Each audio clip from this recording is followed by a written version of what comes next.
po ang ating Smart Angel Walker. Already washed and ready to use na po ito. So working po yung kanyang sounds, yung mga toys niya. Okay, not included po yung kanyang battery. Okay, already clean and sanitized na po ito. Kung di po kayo satisfied sa clean namin, pwede nyo po siyang linisin. Ayan. Okay? So removable tong toys niya para pwede siyang maging table. So dito lang siya, ikot nyo lang to. Ayan. Dalawa lang yung nilak ko para madali lang siya tanggalin. Ayan. Pwede siya maging table. Dito yung battery niya. Okay? And then, ikot nyo lang din siya para mag-lock. Ayan, okay? So, yan po yung kanyang mga wheels. Ayan. And then, sa pag-lock sa kanya o sa pag-fold sa kanya, press nyo lang itong dalawa. Ayan. 3, 4. Ayan. Ganyan lang siya. Compact lang siya. Okay? So, maliit lang siya.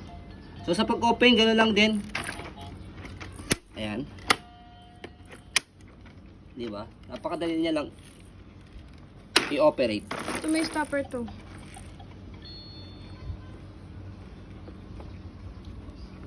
So, ayan po, as you can see, very details po kami sa aming pong pag-video kasi ang aming shop policy, no refund, no exchange, what you see is what you get. So, ayan po, maraming salamat. Have a nice day and God bless.